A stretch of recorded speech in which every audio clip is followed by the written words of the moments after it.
possible you guys are even more of a diverse group sort of interest and background-wise than I thought going in. So I'm glad that when I was writing my lectures, wrote them the way I did. So for people that are in their third or fourth year of a PhD on Lattice, probably this will be so elementary that you could almost sleep through it, or I could give you the lectures and you could give it. Be consoled, there's nothing so nice as a lecture where you know the story and can nod along because everything makes sense.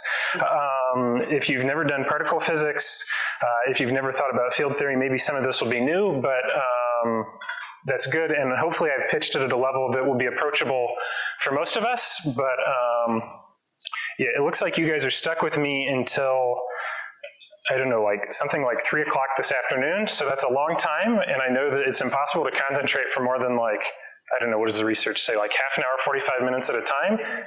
Yeah, so if I'm just talking for 2 hours straight, everyone's going to disconnect and start checking Facebook, so the only way we're going to be able to stay connected is if as soon as there's something you're like, I'm starting to lose it, you have to raise your hand and ask a question, so it's totally fine. We're all friends and hopefully we'll learn some stuff. Nominally, I'm supposed to lecture, then activity lecture.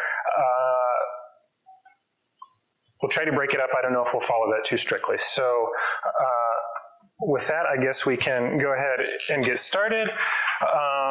So my lectures are on Intro to Lattice Gauge Theory. And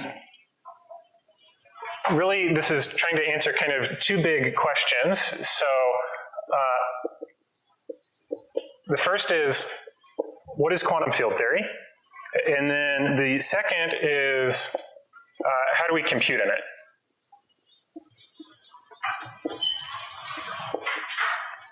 And not just how do we compute in principle, but how do we do it practically and concretely? And these lectures are going to focus on how to do it without perturbation theory. So a sort of one-sentence answer to the first question is quantum field theory equals systems with infinitely many quantum mechanical degrees of freedom. This might seem like, oh God, where are we ever going to encounter one of these? But in fact, quantum field theory is a really broad, yeah.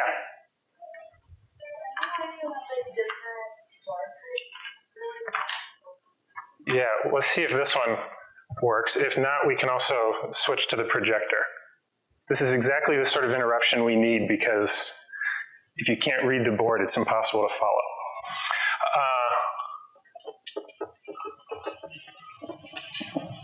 Is that easier? It's okay to say no.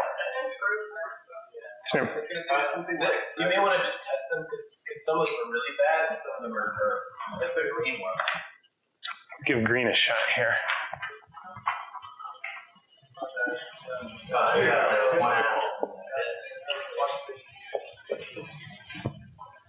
That one better?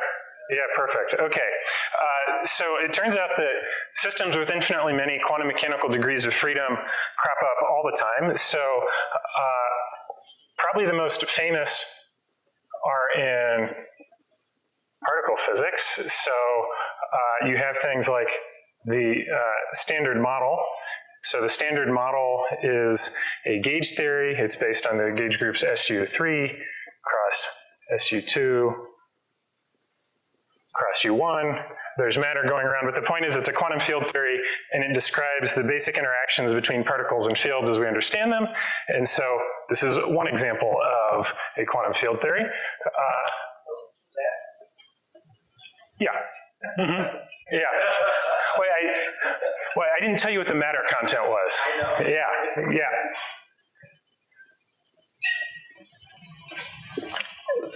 Quantum field theories also crop up in condensed matter, and where they appear there is in the study of critical phenomena and phase transitions, in particular second-order phase transitions.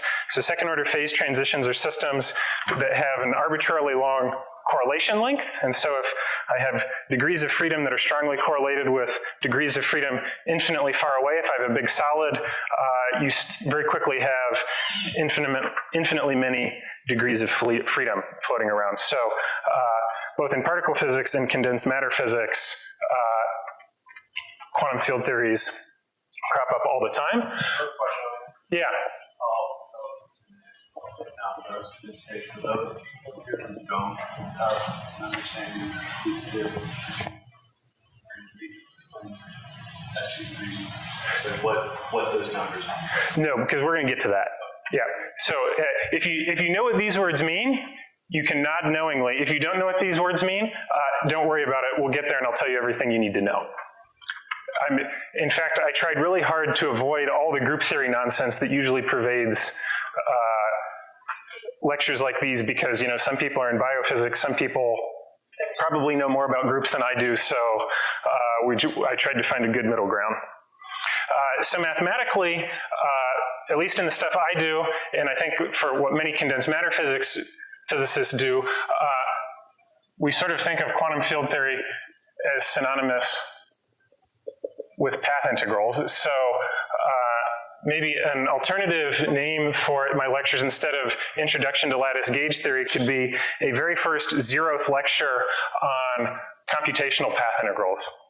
So that's sort of where we're going. Parenthetically, I should say that for good historical reasons, oftentimes when one thinks of quantum field theory, the first set of pictures that pop into one's head are things like this, so Feynman diagrams. It's a nice pictorial, diagrammatic expansion of the path integral that we'll define in a few minutes. This has been a really fruitful way of thinking about things and computing practical numbers that you can compare to experiment, but that's not at all what we're going to do today. Instead of evaluating this path integral, which we're going to define here in a few minutes, perturbatively in terms of these diagrams, we're going to try to make sense of it as a single mathematical object that you can compute numerically. And that's why we're talking about it at a computational summer school. And, yep.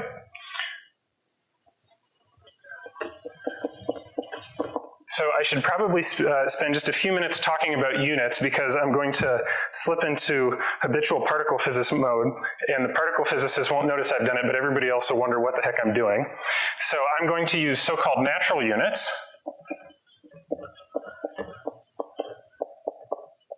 And that means I'm going to set h bar and c equal to 1. So what this really means is that we have at our disposal the following factor for variate units convergence. So that means I can use 1 is equal to h bar c is equal to 200 MeV times Fermi, or it's also equal to 200 electron volts times nanometers. Somehow this is the sort of thing that once you've gotten used to it, you forget that this was ever the sort of thing you recoiled against. If you're seeing this for the first time, you're probably wondering, what on earth does it mean that I've set C equal to 1? Yeah. Thicker marker. I think this is about as thick as it gets. Are people really having a hard time seeing? Would people prefer? I think probably we should turn on the lights in the front. Do you know where the lights are? Oh, you tried? Maybe the lights in the front are turned on. Yeah, I was going to say the lights from there. Oh, okay. Because I was looking around, I couldn't find them.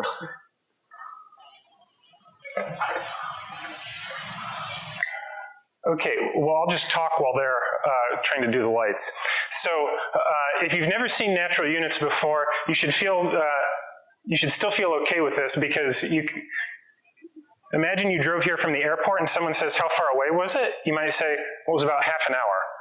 So we're measuring distance and time there, and implicitly in the back of our head, we're working with some standard speed, highway speed or whatever, and it's the same thing here. What this means in practice is that you can take the relativistic dispersion relation, so p squared, so this is p mu in relativistic notations is equal to energy squared plus the spatial momentum squared, c squared, equals m squared c to the fourth. If we set c equal to 1 everywhere, we see that can people see if I write this low or is this blocked? It's going to be blocked for some people, isn't it? This means that the units of mass are the same as the units of energy are the same as the units for momentum. On the other hand, from quantum mechanics, we know that the de Broglie wavelength of a quantum excitation E equals hc over lambda. We work with h bars, so I put a 2 pi in units where h bar c is equal to 1, we see that energy is measured in units of inverse distance. So this has some kind of weird consequences, like we think about length in terms of inverse kilograms, sort of. But really what we're thinking of is if there's a particle that has some mass, it corresponds to a quantum excitation whose de Broglie wavelength is 1 over that. So not to like totally belabor this point, but I'm going to use natural units, and so that's what it is. So where we're headed is we want to derive the quantum mechanical path integral, so we know what it is and what it is we're supposed to be evaluating on the computer. Anywhere, however, red seems to work the best, and I think it'll stand out the most without lighting. Does that look pretty good? Okay. The cursive markers. So in order that we're not totally distracted by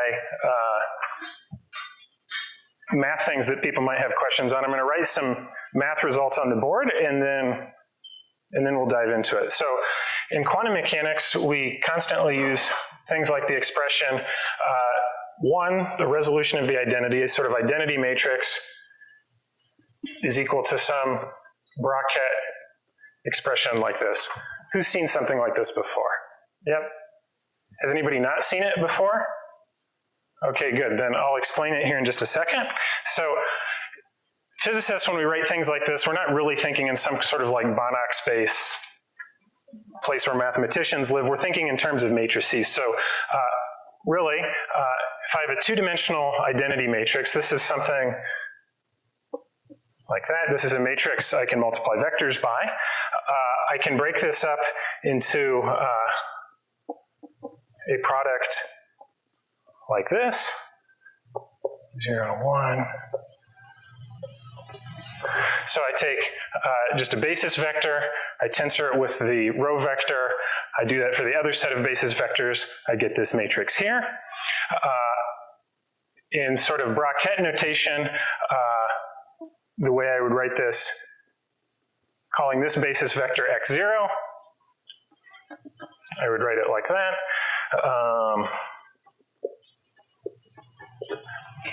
There's the other one, so this is a row, this is a column, this is a row, this is a column. This is just sort of definitions from that line to that line. And then if instead of just like two spatial sites labeled by that basis vector and that basis vector, I had a lot of them, and I let the spatial sites become close together. It's the standard physicist way of saying it goes over into an integral, and so the sum goes over into the integral like that. So in a few minutes, we're going to write all sorts of resolutions of the identity like this, and it really is just a basis decomposition of an identity matrix. So that's how you can think about it. We're also going to use it in momentum space, and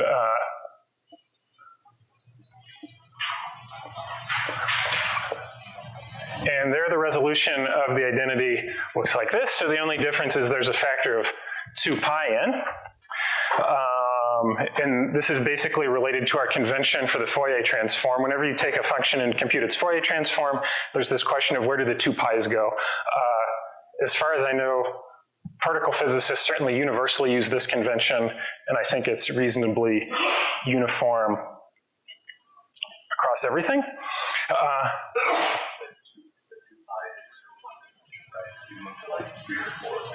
Right, yeah, so if I were in, d dimensions, it would be ddp 2 pi, and then there'd be d of them.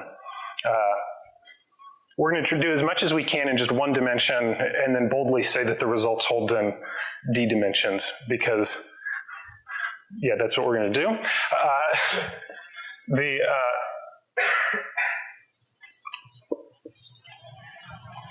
The other thing we're going to need is that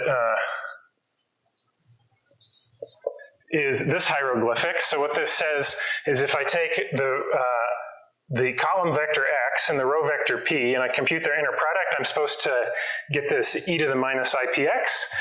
Basically what this is saying is that position space and momentum space are Fourier conjugates, and that you go from position space to momentum space by doing a Fourier transform. And in some sense, the 2 pi, this is just all encoding our conventions for the Fourier transform. And so I just want to walk through that briefly so that we're all on the same page. So psi of x, the position space wave function, the thing that you would solve the Schrodinger equation. Hey. Yeah, please. Okay, nothing is working here. We wouldn't know how to get the lights from there. So it's these lights, right? This is for the projector. Yeah, I think so.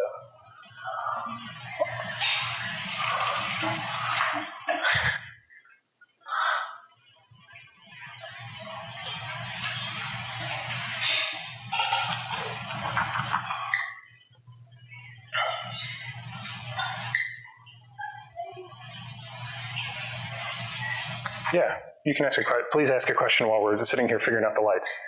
Yeah. I'm sorry if you've already said this, but I probably haven't. what does it actually mean that position space and momentum space are conjugates, are Fourier conjugates? Like, what?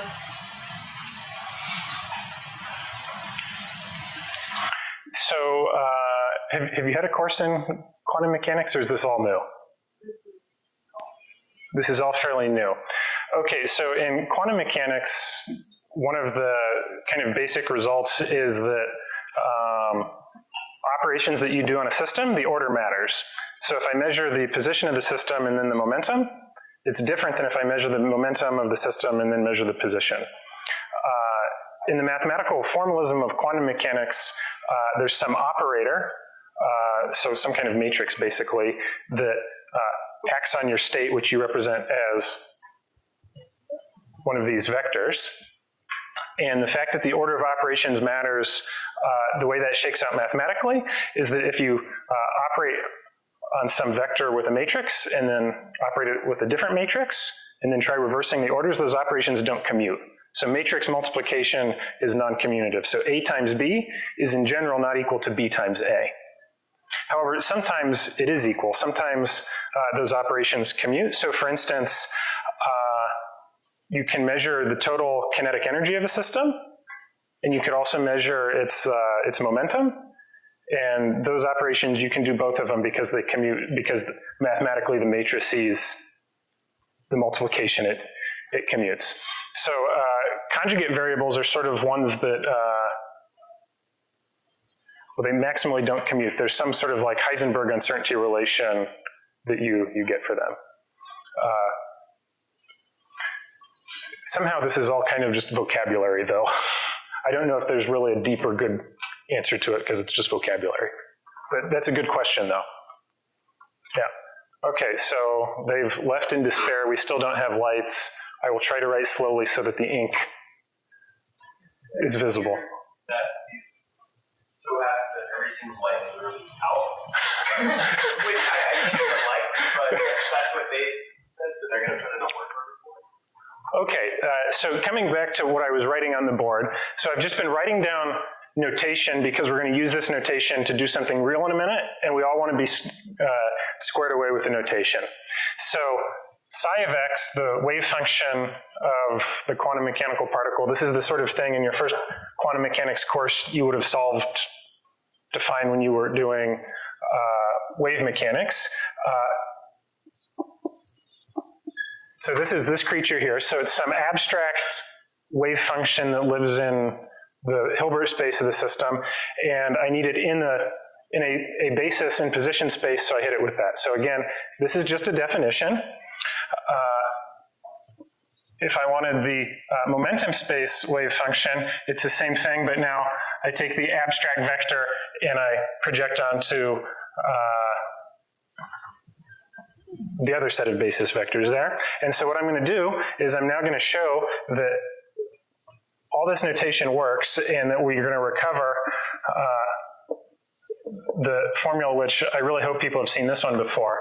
If I take some function psi of x and I want its Fourier transform psi of p, I do this integral here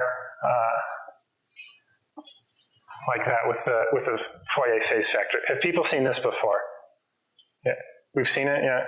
We may want to wind up switching to the projector just because.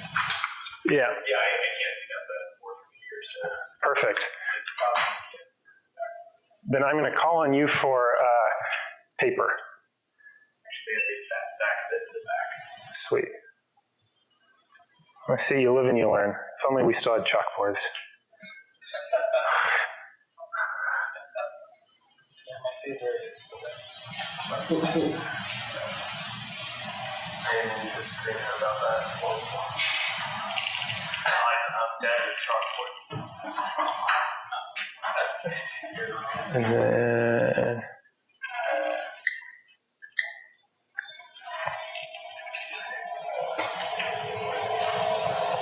you have to take it back up again and do both. Yeah, okay, so display on. No, don't do both, because if you do both, it'll. No, it will swap. Even if you press A, this will start going up. No. Okay. That's how I did it the last time I tried. Say you select one, and then.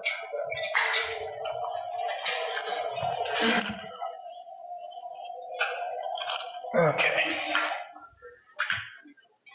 Position. Just so and make it focus. Elsewhere that way. Yeah, it was focused. It's just too fast. Go a little slower. Go a little slower. Let me focus it. Yeah. It should be able to auto. Yeah.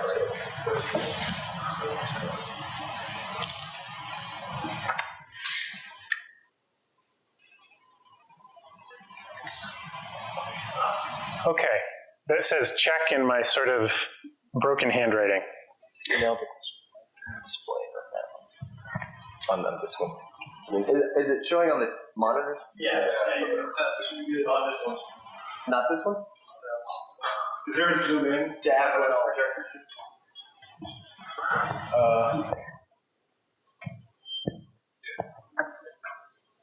Yes, there's that. Let's. Oh wait, why is the audio?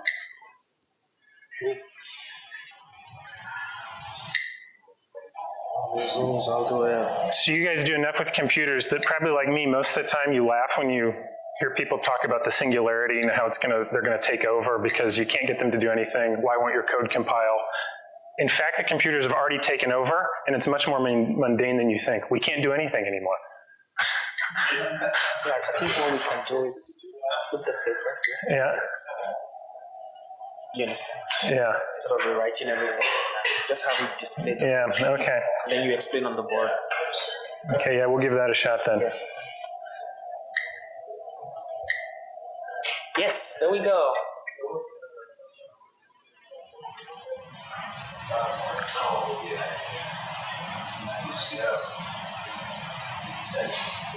Okay, so now I wish I had just made slides, but we're stuck with this and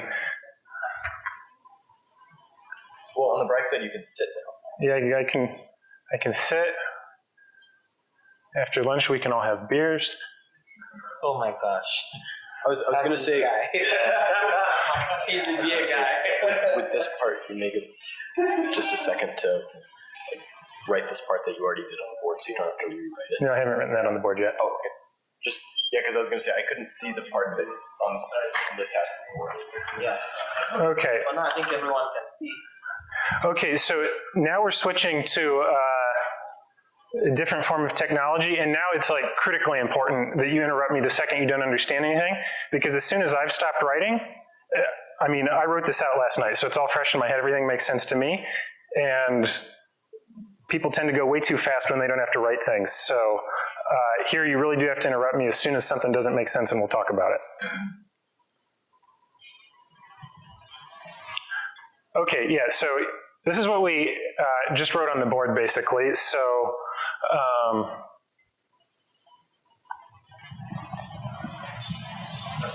Yeah, okay, so here was the resolution of the identity. This was the quantum mechanics notation, and where did it come from? Well, we're really just supposed to think of it as some sort of statement about matrix algebra in the limit where you're working in an arbitrarily big space. So this was, the identity matrix was equal to that. A minute ago, I said that a similar equation holds true in momentum space with a 2-pi normalization, and as further notation, this product of x and p was supposed to be equal to a Fourier phase factor, and that all of this is just notation which encodes our conventions for the Fourier transform. I reminded us that the position space wave function, the thing that you would have solved for when you solved like the hydrogen atom in your first quantum mechanics course, in this notation, it's just the abstract state vector psi in the position space basis, so you put it in like that. And similarly for momentum space. And now what I want to show you is that this all jives with what we learned in math classes or our mathematical physics classes, that if I've got some function psi of x, I do the Fourier transform by computing this integral, and I get the function in position or momentum space then. So I was going to say, would you mind leaving the first? Yeah, sure. Then I was going to ask, now that symbol right next to whence, it looks like a 1 and then a DZ. It's just supposed to be ID, identity, a 2-dimensional identity matrix. Yeah. Yeah, good question. Always ask about notation. Yeah, say, you'll give us just a minute to make sure we have it, so that yeah. we can refer to it. Yeah, and I don't have them quite ready yet, but there's a nice set of LaTeX notes coming your way, so. I mean, do write things down. That's how it passes from the pencil through your brain and then out the other side, but there's a nicely written version coming.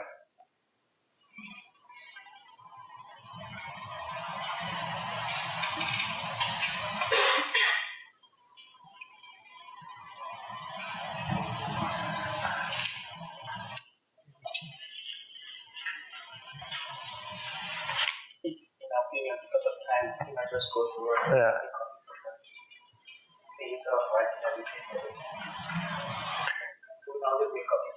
Yeah, sure. Okay, so we're going to check it. So how do we check it? Well, we start playing around with the notation and see if the right formula falls out. So I'm going to take, again, some abstract vector like the 2p state of hydrogen plus the 15d, some just abstract state, and I hit it with the identity. Now, hitting it with the identity doesn't do anything, but in our notation, in position space, that's what we would write down. And according to the definition we had up here, this guy here just becomes the position space wave function psi of x. I can hit it with the identity again, because operating with the identity matrix doesn't do anything. Now let's take the momentum space version of the identity matrix. And so just dumping it in there, that's what you get. I'm now going to sneak this, this column vector in here and contract it with that row vector. And up here we had that p contracted with x just gives me a Fourier phase factor. So I pull those together and I get a Fourier phase factor. On the other hand, this had better be equal to what happens if I just took my state and operated with the identity matrix in momentum space. And in that case, psi and p, this is just the wave function in momentum space. And everything here had better be equal to everything there, because I just started with some vector and hit it with the identity matrix.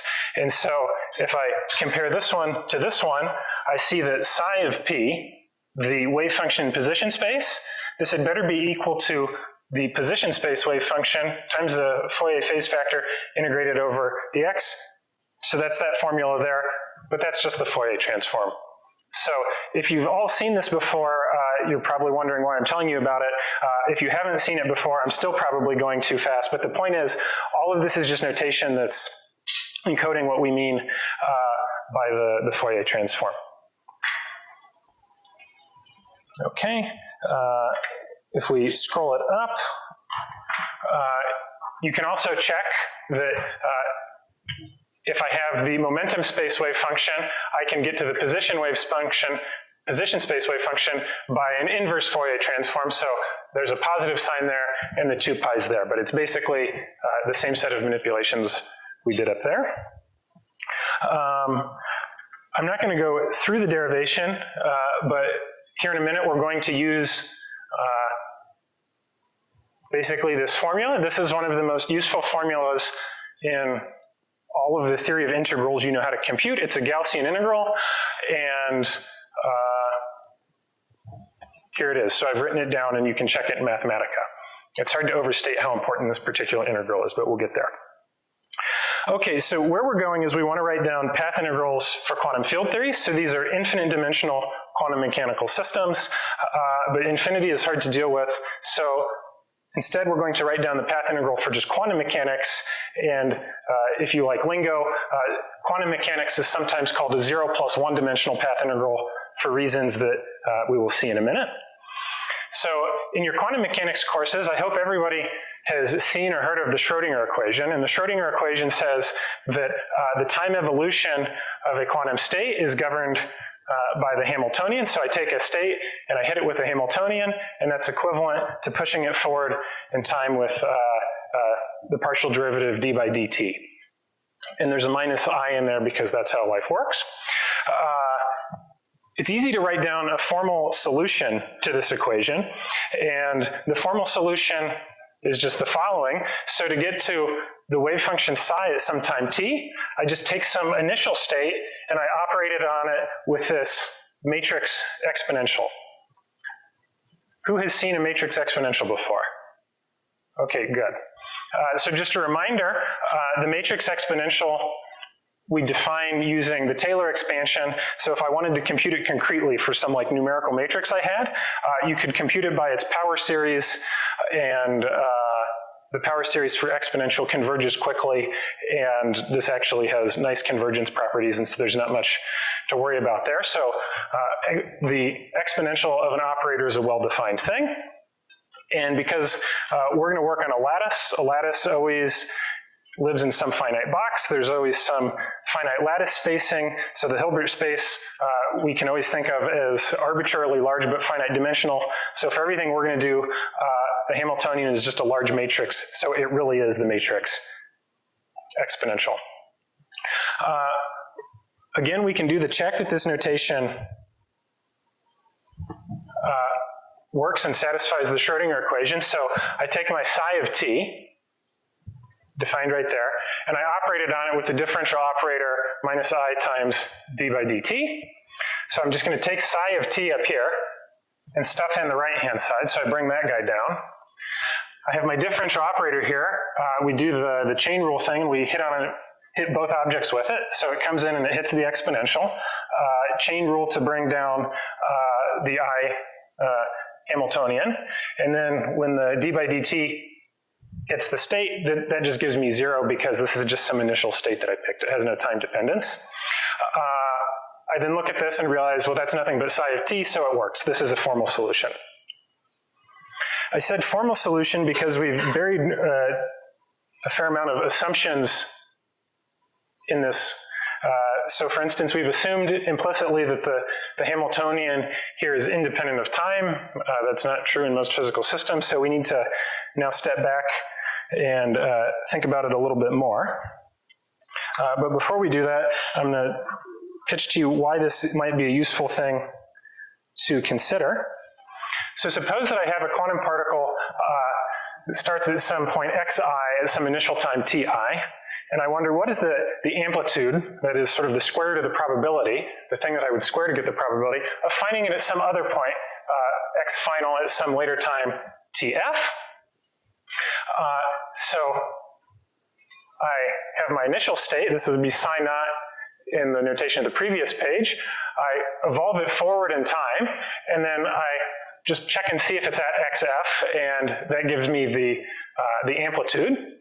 And this quantity goes by the name of the propagator, and it's hard to overstate how useful this thing is. It's just hard to compute in practice most of the time, so that's what these lectures are kind of secretly about.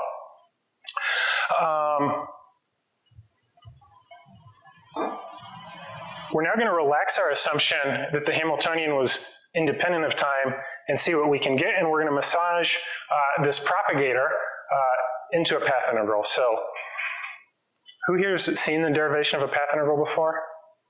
Okay, some but not everybody.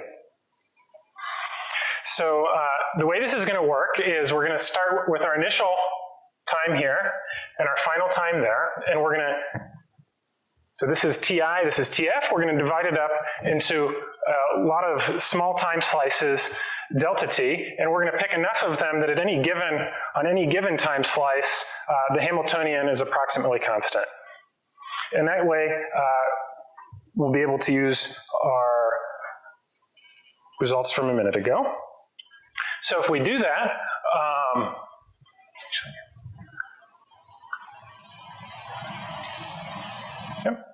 so here's my initial state. I've divided my Hamiltonian up into a bunch of different time slices, and now I'm going to insert the identity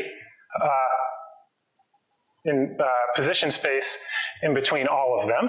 So this is just inserting unit matrices between each time slice. And to see what we've got here, we're going to now focus on evaluating one of these single matrix elements, so say between the jth slice and j plus 1. In the exponential, as before, we have the Hamiltonian, we've got our time interval, and we've got the I. Now let's suppose that the Hamiltonian, I can write it as the sum of some kinetic energy plus some potential energy. So the kinetic energy is like p squared over 2m. The potential energy is some function p of x. Because I've chosen my time slices to be small, I'm going to go ahead and factor out those two terms in the exponential. So I'm going to have e to the kinetic energy, p squared over 2m. And in the other one, I'm going to have e to the potential energy, again with the t's in there. You might complain that this is not really a legitimate thing to do because these are big matrices, right? It's an operator, it's a matrix. But this, in fact, is legitimate up to terms that vanish as delta t squared. And so as long as we take delta t to be very small, this is an okay thing to do. If you're interested in what the correction terms look like if delta t weren't small, it goes by the name the Baker-Campbell-Hausdorff formula. Yeah? What happens? Right, so in dividing it up into small time slices, I get it's constant. Are we just assuming then that V corresponds to the right, yeah. some time? Right. By dividing our space up into many different time slices where it's constant on H1, then we can ignore it. Right, because if between xj and xj plus 1 it didn't change, that's the same thing as saying it was time independent on that guy. Yeah, good question. Like the V between xj plus 1 and xj is not necessarily the same right. at another time. Yeah, exactly. But I mean, you can see how busy this page is, so I was trying to not write in every single index. Yeah, yeah, good question though. Yep. The other thing that we're going to do is we're going to insert a complete set of momentum states. So this is just inserting the identity again. So we've inserted the identity, we've taken the sum of the kinetic plus potential energy, and we've pulled them apart. We're allowed to pull them apart because we've taken the time slices to be very short. And then the next thing that we do is we now see we have an operator that depends on x only, acting to the right on a position state. So what that gives me permission to do is to take the operator hat and ditch it, and now it's just a function of x. Same thing over here, I have a function of momentum only. It's an operator acting on a momentum eigenstate, so that means I can ditch the hat and just work with the numbers, the eigenvalues. So took my exponential, I pulled it apart. By acting on eigenstates, I was able to ditch the hats. And then now I see here, for this particular matrix element, I'm integrating over p only, so I can go ahead and take this function of x, which is independent of p, this is just some number, and pull it out in front of my integral. So far, so good. The next thing I have then is I have x and p, and remember from our math formulas a couple minutes ago, this hieroglyphic here gives me a phase factor. I have these two, the bra and the ket. These aren't operators anymore, these are just numbers, so I'm allowed to pull this through. That's going to give me another Fourier phase factor. This one's xp, this one's px, so they're going to come with a relative sign difference. And so here's my Fourier phase factor, so that's how I get from there to there. And now I have to do this momentum integral. So it's an integral with respect to p, it's quadratic here, it's linear there. And a minute ago, I don't think we wrote this one on the board, we had just that integral. So here it is. So it's an integral with respect to x, quadratic and linear, and I basically get some exponential there. So this is a Gaussian integral. We know how to do it, or we know how to look it up. Yeah? Your hands-on time or not, because in the next step, your derivation there, you have everything called your notation there, show that it's like it depends on the initial time and the final time.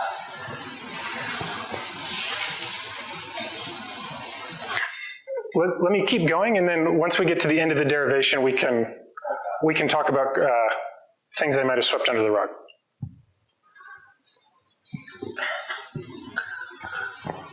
Okay, yeah, so here we were.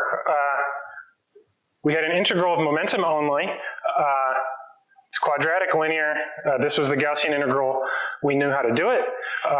The integral was proportional to e to the coefficient of the linear term squared divided by coefficient of the quadratic term. The quadratic term is basically delta t over m. The linear term, the coefficient there was this difference of positions like that. And so you do it. You plug in that and you basically get something that looks like this. So this is a sort of change in position over change in time, times the change in time. This is just the potential, and that was sitting out front. And now if we stare at this for just a minute, it would look like this. We see that the thing in the exponential is basically the Lagrangian, the sum of the kinetic and potential energies. So the second exponential there, it's basically 1/2 m times the velocity squared, and the potential is just the potential. They now have a minus sign with them, and both are multiplied by delta t. So the punchline of this long excursion into integral land was that this matrix element, to take me from xj to xj plus 1, getting pushed forward by the Hamiltonian, this is basically just equivalent to some constant times an exponential where it's the Lagrangian now in there. So somehow this Gaussian integral we did enacted a Legendre transformation. Well, I was going to say, can you expound on the Campbell-Hotspur-Baker identity? I imagine a lot of people who've not seen quantum mechanics too much have never stuck a non-commuting operator in an exponential like that. Mm-hmm. So basically here, so we had a matrix exponential, and it was the matrix exponential of two matrices. So we had, it's impossible now to be able to write anything. So we had some matrix X, we had some matrix Y. They were each multiplied by some small number delta t. There's a formula that you can look up in books on matrices and group theory and such that says that up to terms that vanish like the product of those matrices, that you can factor it. So, I mean, we could spend 45 minutes talking about the formula, but it's one of these things, you boldly try to factor it. This is the sort of thing you should feel bad about doing in general, but as long as we've taken our time slices to be small, it'll be okay. Yeah. As we showed, the equation just above your stop. The equation looks like it depends on the final time and depends on the initial time. No, it's not the... Not initial time, but The Hamiltonian doesn't depend on it in that equation. It's just saying it's the Hamiltonian multiplied by the time difference. the Hamiltonian itself will evaluate the process, right? So it depends on, so for every different time, the Hamiltonian are different. So it's actually basically a function of time. Right, and by dividing it up into small time slices, it's basically constant on each one so that our manipulations are true. So if the Hamiltonian is a function of time t, once you write it to the components of the potential and the momentum, I think the momentum or the potential also need to depend on time. So they are also the function of time. But in the integral process, looks like they are not involved in that. So again, pause for just a minute. Okay, let me finish this, and then we can talk more. I want to get to my punchline. Okay, so previously we had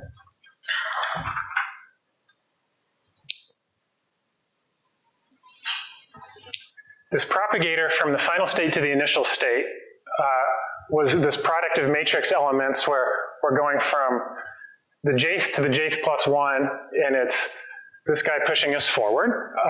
We discovered, modulo the concerns that we're voicing, that this is given by some constant times e to the I Lagrangian delta t. So that means that the product of all of them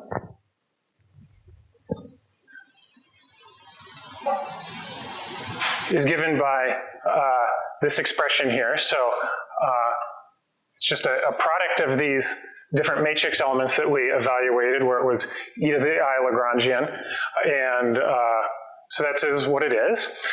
As we let the time become very, very small, and since these are pure numbers, we can group together all the Lagrangians in one, and this becomes an integral up there, and it's the action. So it's the integral of the Lagrangian with respect to time, and this is the path integral. And so my punchline here is that I want to call this the path integral principle, because I want it to be a physical principle, not a mathematical theorem. Because if it were a mathematical theorem, then I would be obliged to be as careful as possible with where exactly the time dependence was. I would be obliged to make sense of this limit here, which is secretly kind of singular. There'd be all sorts of mathematical details that we could spend the rest of the afternoon on. Instead, what I want to offer you is this physical principle, and the physical principle is quantum mechanical propagation can be thought of as a weighted average of classical paths, where the weight of each path is the phase e to the I action. So this is why I was being a little bit cavalier, because in some sense, these particular details don't actually matter for most practical physics calculations. The principle is quantum mechanics, you can either think about, numerically integrating the Schrodinger equation, or you can think about summing over all possible classical paths according to some weight. And as long as you do whichever way you're doing it correctly, you're going to get the right physics answer. So I give this to you as a physical principle, not as a theorem. So with that sort of motivation, do you want to ask more about time dependence? We could chat at lunch, maybe.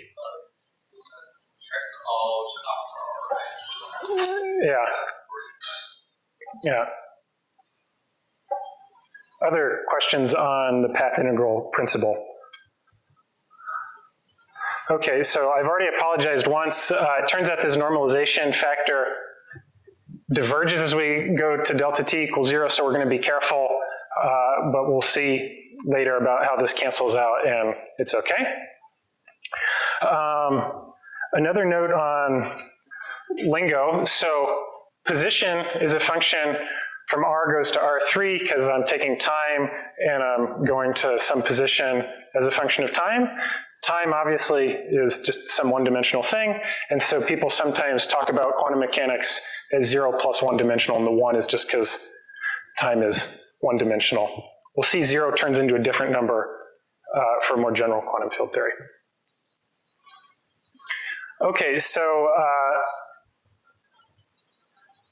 this was all sort of like vaguely cute. There were some mathematical details that I could have been more careful with, and probably you're asking, where on earth is the physics? Is there any physics in this, or is it all just math? So to tease out the physics as a technical expedient, we're going to move to Euclidean time. So we're going to, instead of working with the time variable we have been working in, we're going to work in Euclidean time, which is related by multiplying by a factor of I. So the Schrodinger equation in Euclidean time, because I've just buried the I in here, looks like this. And first off, not much has changed because we didn't tinker with the Hamiltonian at all. So it has the same eigenfunctions, it has the same eigenvalues. The interpretation of what we get would maybe be different, but sort of mathematically, in terms of the math problem to be solved, not much has changed by moving to Euclidean time. But as we'll soon find out, moving to Euclidean time has lots of nice properties.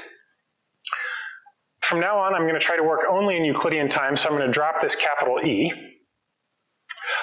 I'm going to consider the propagator from some point ti to some later time tf, and I'll call that time difference capital T. I'm going to take my final and initial positions to be the same. So here the physics you should think about is I start at some initial point, I wander around for a while, and then I'm looking for the probability to come back to that point at some later time, a time capital T later. So the propagator that is what it is. So my initial position, I hit it with the evolution operator, final position. To see what I've got here, I'm going to insert a complete set of energy eigenstates. So then, again, this is just some nice way of writing 1. So that's just some number. I have the Hamiltonian operator operating on an energy eigenstate. The Hamiltonian then turns into its eigenvalue, the energy. So this went from an operator now to the energy. This is just a pure number, which I can pull out. I can then contract those guys, and okay, I've forgotten a square. So what this tells me is that the propagator, which we've been talking about for the past half hour or so, is equal to a sum over states. It's decaying exponentially with respect to energy, and it's got basically the position space wave function squared living in there. As I now move to large Euclidean time, so here the physical situation I have in mind is I'm standing at some point, I wander around for really a long time, and after a very long time, I come back to that place, so that's why we're taking the long Euclidean time. In that case, the function is exponentially decaying with the time I'm waiting before I come back. So the ever higher energies are going to decay away more quickly, exponentially quickly, and at long times, asymptotically, I'm just left with the ground state. And so I have the ground state energy, I have the ground state wave function. One thing I can then do is, so I started at some point, I wandered around for a long, long time, I then came back. I can then take that result, I can integrate it over all possible positions where I started and then came back to. So I'm going to integrate over all such positions, and I'm going to work asymptotically in the long time limit. But integrating over x, I then pull these apart. That just is a fancy way of writing 1. Normalization of the quantum states tells me that that product is also 1. So that tells me that if I integrate over all states, the wave function is canceled out, and by taking a logarithm, I can get the energy. So this is useful, and you should feel good about this, because in the path integral, what we're always going to be computing are basically propagators and souped up versions of them. And you should then ask yourself, where are the things that I normally would have thought about computing, like energies and wave functions in this formalism, and we found them. The propagator, by integrating over all spatial times, gives me the energy. If I take the logarithm of that, I can extract it. I can then divide out by it to pull off the wave function. And so one of the exercises will be to compute the path integral numerically, and we're gonna see how we can pull that out later. So, Will the subscript on that e when you take t goes to infinity, should that be a 0? Because you lost all of this one. Yeah, that's right. Yeah, so that's a 0, that's a 0. There's no sum anymore, it's a 0. Yeah, good eye, 0, 0, 0, 0. Okay, yeah, I think I got it every place else. Yeah, good eye. So this is the physics, and in some sense, this is why the path integral formulation is so useful in quantum mechanical systems with infinitely many degrees of freedom. If you think about trying to diagonalize a Hamiltonian that is really big or has infinitely many things, I mean, it's really hard to diagonalize a huge matrix, right? But if you think about it in terms of a path integral, and you think about it as happening at large Euclidean time, the large Euclidean time filters out for you and finds the ground state. So a lot of systems, the first question you want to ask is, God, what is even the ground state? And this, if you have some way to compute the path integral, gives you a way to do it. Yeah? When I go to the Euclidean space, I didn't recognize this as integral. Why is this? So this is just the propagator.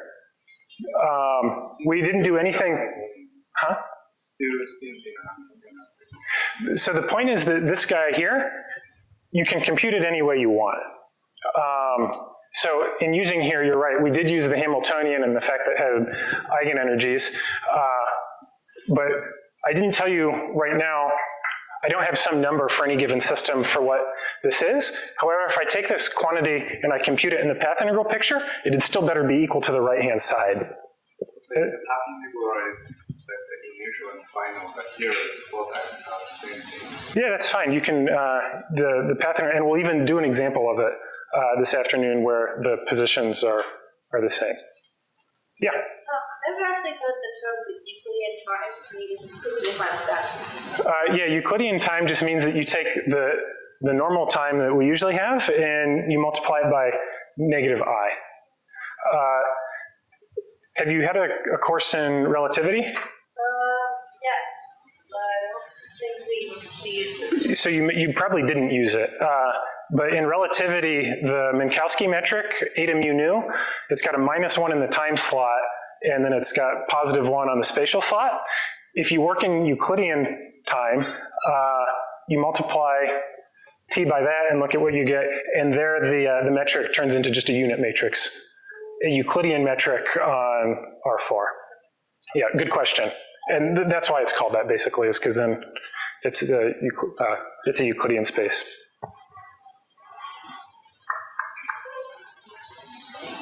Yep.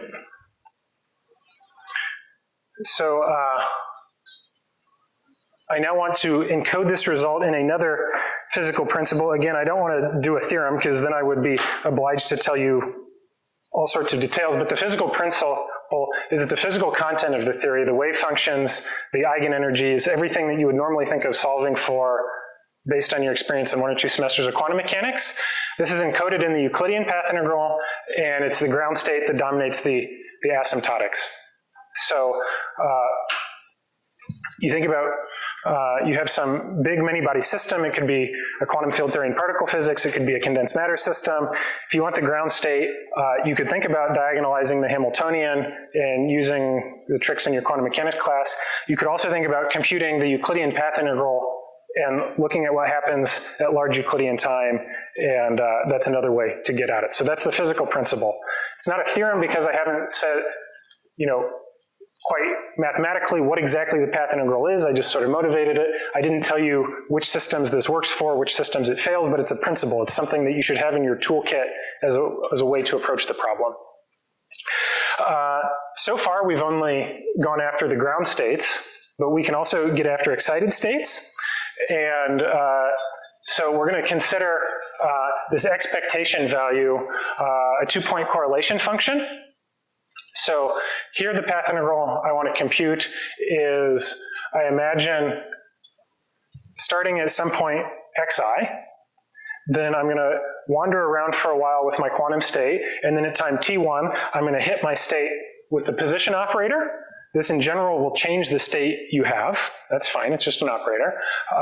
I then continue to wander around for a while, and at some later time t2, I hit the quantum state with the position operator again, and then I wander around to my final state, which will take to be the same one as where we started x, and so that's the numerator. Because it's an expectation value, we're going to normalize by just the propagator itself. And as we're going to find in just a minute, this is going to allow us to get at the excited states. So let's massage this expression and see what we've got. So let's focus first on the numerator. So the numerator is this guy. Just unpackaging the definition of what this path integral means. I start at my initial time. I'm supposed to evolve forward. I then get to the position operator I'm going to hit it with. I then evolve forward for a while. I hit it with the position operator again. I evolve forward for a while, and then I end up at the end of the line, my final position, and that's what I've got. As usual, to start unpackaging this to see what we've got, we're going to start inserting factors of the identity in clever and convenient ways. And we're going to do like we did just a minute ago, and we'll insert the identity by inserting a complete set of energy eigenstates here and a complete set of energy eigenstates there. This is going to be convenient because when we do that, the Hamiltonians, when they hit the energy eigenstates, they're going to pull out energies.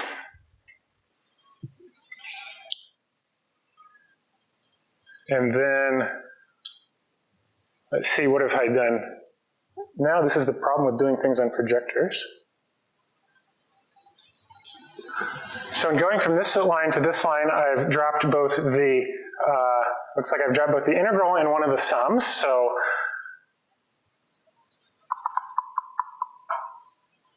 yeah, I see. Okay, so all the position dependence is in these guys.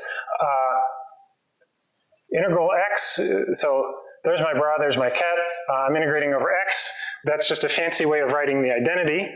So these guys, these two energy eigenstates get pulled together. Energy eigenstates are orthogonal. So the sum then vanishes except when m equals n. So I've gotten rid of the integral there by recognizing that this combination is the identity. I've killed one of the sums because the m sum vanishes unless it equals to n. So I'm just left with this guy. And then I think I've just tidied up now by, yeah, so in this line there were different energies. In this line they have the same energy. So I'm now going to reshuffle the sum, or the phases in the exponential. Here's T2 minus T1, T2, T1, final initial, and then I'm going to define things. So as before, I start at some initial time t, I wander around for a while, and then after I come back at team final, that's going to be capital T again. Lowercase t without any subscripts is the time between when I hit my state with the first operator and when I hit it with the second operator. And so this numerator, okay, it's this expression which isn't yet particularly enlightening. Let's look at the denominator, and then again we're going to pull things really far apart and look at the asymptotics, and the punchline is going to be the excited states. You can get at them there. Yeah? Should I understand that you already being periodic in time because you implicitly use xti equals xtn in that integral? Yeah, that's fine. Mm-hmm. Yep. Yep. For the denominator, this is the correlation function we're trying to unpackage. We've just looked at the numerator. It has some horrible formula, and now we're going to do the denominator, and hopefully things will clean up. So the denominator, this path integral without any operator insertions, is this fellow here. We can evaluate it by basically inserting a complete set of energy eigenstates and then using the trick we did from there to there and the normalization of states. So this is just a sum of energies. So now the ratio is this guy here. So this is what we had from above. That's the denominator. And we're going to call this a correlation function as a function of lowercase t, the time separation between the two operator insertions, and capital T, the time between the initial and the final state. We're now going to work asymptotically and take the capital T much larger than lowercase t.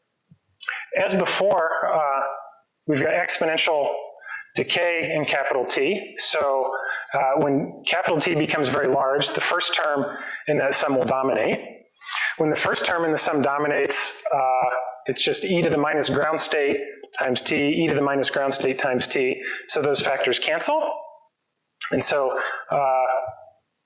we can see our formula cleaning up. If we also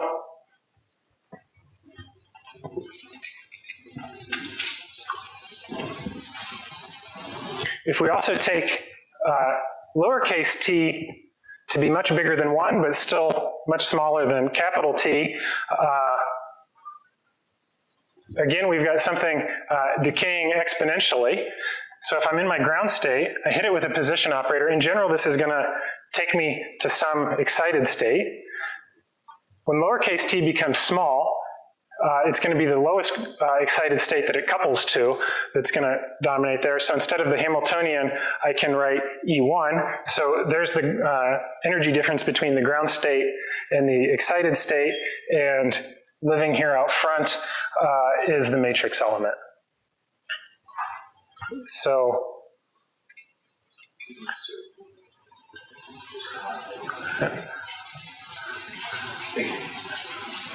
So in the typed up notes that I'm making, I will try to do everything absolutely careful with right subscripts and hats in the right places. A lot is going on here, and I think your eyes are probably justifiably starting to glaze. And so instead, I'm going to give you yet another principle, and that principle is to study excited states and matrix elements. You should study Euclidean correlation functions of operators which create the desired state from the vacuum. So what that means physically is, so far we've been taking a particle at some position, we move around for a while and we come to some final position. The correlation function we just considered was basically from two position operators at two different times. In quantum field theory, the ground state is super complicated, and what you're more interested in is asking questions, what is the energy of some state that has two pions in it? Or what is the energy of some nucleon state? So you come up with some operator that when you hit the vacuum with it is going to create that particle. You then let it propagate for a while. You insert another operator that is going to destroy it, and then you have the vacuum again. But it's basically this principle here. If you want to study excited states above the vacuum, in field theory, these are states that actually have particles in them. You might want to know about matrix elements for particle decays or something. You should study Euclidean correlation functions of operators that create those states. Yeah? Just a quick question. Does that mean the ground state that we were working with before is the vacuum state? Right. So the hands-on we're going to do here in a few minutes, we're going to do the harmonic oscillator. So this should be the state, it's the h bar omega times a half. Whereas this two-point correlation function between the two positions, that should give you the first excited state. The first excited state sits above the ground state by 1 h bar omega. Yeah, other questions?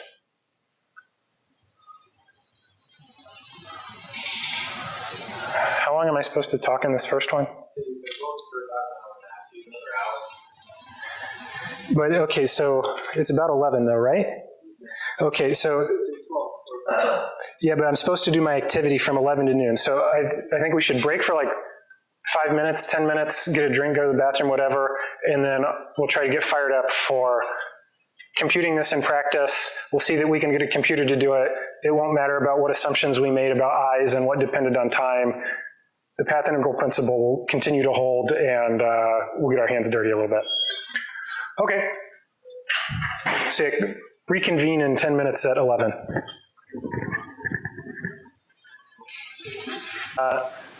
Everybody should open up their browser right now and look for Lattice QCD for Novices, Peter Lepage. So if you're interested in Lattice and have never read this paper, it's a nice paper to read, and many but not all of the things I've said and will say today came from this paper, so it's a nice introduction. And the homework problem that we're going to do now here before lunch basically comes from this paper. Thumbs up if you've been able to find it. Somebody at each table finding it? Okay, great. So we've been able to find that. So that's the first beast, the first thing we need. In the boot camp, did everybody get Python up and running on their system? Yes? Good. Does everybody have Anaconda? And hopefully pip or something? Does everybody know how to, who doesn't know how to install things using pip or Anaconda? We did Anaconda, we didn't do pip. Okay, well I think Conda will work. So the Python module that we want is called Vegas. So on the command line, you should issue some command like conda install Vegas, V-E-G.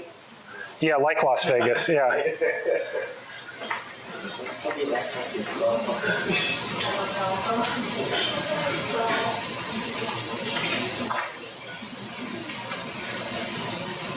And then you say it's not liking it?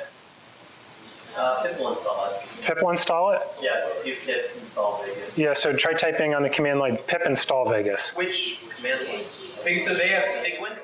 I think I'm nominally supposed to talk for another hour and a half, so my plan is to spend the first part talking, and then at some point your eyes are all going to glaze and it's time to like do something. So at that point I'm going to share with all of you some code, and you won't have to like write any code to get running, so you can just start playing with things and making pictures. And so it'll be hands-on, but it'll be less sort of intellectually heavy up front because you'll have a working piece of code. So I don't know, kind of roughly I'll talk for an hour and then half an hour, maybe 45 minutes. We'll see where I'm at that point and a good stopping point. Since we talked about a lot this morning, I just want to recap a little bit. So I think the right way to think about what we did this morning is in a set of 3 or 4 so-called physical principles, I was trying to call them this morning. The first one I called the path integral principle. And remember, what we discovered was through some calculations that were not particularly careful, but are supposed to be illustrative of the physical idea of what's going on. We learned that we can think of quantum mechanical propagation, for instance, just in one-dimensional quantum mechanics, propagation from one point to another in terms of a path integral, a sum over all paths. So the picture was like the one that I've got pulled up here that my finger's pointing at. So I start at some initial time I end at some initial time f, so there's my starting and ending position. And then we divided it up into a bunch of time slices, and so those were the sites of our lattice, if you like. And then the path integral principle up here told us that to compute this propagation amplitude, we should integrate over this, 7 or 8 dimensional integral, and that's what we did in the exercise with Vegas. And the picture is each of these integrals, so each of these, 1 through 8 is 1, 2, 3, whatever. And as we integrate, we're varying along that. And so this path integral is really a sum over all possible classical paths, and then the action was the weight that we had. So that was the path integral principle. The second principle we learned was that we could compute the path integral either in real time, so the Schrodinger equation with an I in it, or we could compute it in Euclidean time. And if we computed the path integral in Euclidean time, what we found was that at large Euclidean times, the ground state dominated. And what this meant in practice was that if by hook or crook, for instance using Vegas as we did before lunch, we could find some way to compute the path integral like concretely numerically and get a number out, if we pull the Euclidean time to be very large, that gives us access to the ground state and the ground state wave function and the picture that we traced out, and that hopefully you guys will continue to play with a little bit, that really was the wave function. So everything that you learned how to compute in your quantum mechanics class, you can also compute in the path integral formulation. Of course, you presumably have already done this as a homework problem for the harmonic oscillator, so this wasn't new. But just as a reminder, the reason this is so powerful is for things like quantum chromodynamics or some generic quantum field theory or some complicated physical like solid that you would encounter in condensed matter physics. It's a complicated many-body Hamiltonian, and diagonalizing it using the techniques you learned in your quantum mechanics class is just going to be hopeless. So you really have to think of some other way to think physically about the problem and then attack it quantitatively, and the path integral gives us a way to do it. And the fact that at large Euclidean times the ground state dominates, it gives you a way to access those low energy degrees of freedom quantitatively. And so, if you will, that's the reason that path integrals are so powerful for studying systems like these. The last physical principle, and we ended on this, was instead of just sort of straight path integrals, kind of propagators like we were studying, if you instead study propagators that have operators inserted, by asserting appropriate operators, you can also access excited states above the vacuum. This is particularly important in things like quantum field theories or in things like solids. So in particle physics, you're not interested in the vacuum because the vacuum doesn't have any particles in it. If you want to study the particles, you need excited states where the particles are excitations of the quantum fields, and you want to study those. If you're studying a condensed matter system that has some quasi-particles in it, so plasmons or rotons, or, I mean, I'm not a condensed matter physicist, but you want to study some collective mode of your solid, the ground state is just the solid sitting there without anything happening. So you want to be able to study those. And I argued before lunch that we could access those by studying correlation functions between operators that couple to those states. And we did an example with the harmonic oscillator. So far everything has been just a reformulation of quantum mechanics that I'm hoping you've sort of more or less seen before. And even if the details are a little bit like you'd like to ask some questions and get settled with that, it's more or less just a reformulation of things you've probably seen. So what I want to do now is I want to change gears and talk about, I just know some more theoretical things in just field theory, write down the Lagrangian for QCD, and go from there, and then talk a little bit about how we would evaluate these in practice. So any quick questions on what we did this morning before we dive right in? Okay, well, feel free to, of course, interrupt and ask questions at any time as we go. So the title of these lectures was Introduction to Lattice Gauge Theory, but so far this morning I never said the word gauge theory at all. So it's time that I started talking about gauge theories. The best example of a gauge theory that you all know, but maybe you didn't know it was a gauge theory, is electrodynamics. And so the electrodynamics is governed by Maxwell's equations. And in vacuum, this is how they read. Del dot E is 0, del dot B is 0, and the curl of one field is related to the time derivative of the other one. Since we're in vacuum and since we're in natural units, there are no factors of epsilon naught and mu naught going around. Those have all been wrapped into C's that we set equal to 1. So those are Maxwell's equations, and I mean, we've all seen these before, so we can all nod like, yeah, we've seen these and we've solved some problems with them. We'd like to formulate the theory in an invariant way under the laws of relativity, because somehow at the end of the day we think that because Maxwell's equations are Lorentz covariant, that somehow our relativistic description of them ought to be as well. And when we do things, when you study the Lorentz properties of the field, it turns out there are two Lorentz invariants. One is b squared minus e squared, and the other is b dot e. So these combinations, if you evaluate the fields in some reference frame, and then you boost to some moving frame, you get the same number if you were to compute those. However, it's hard to see why those particular combinations, just by eye, should have any particularly nice properties under Lorentz transformations. And so typically when one thinks about the Lorentz, the relativity properties of the fields, you instead work with the field strength tensor. So the field strength tensor is F subscript mu subscript nu, F mu nu. It's written in terms of mixed partial derivatives of the vector potential. So the vector potential is a 4 vector.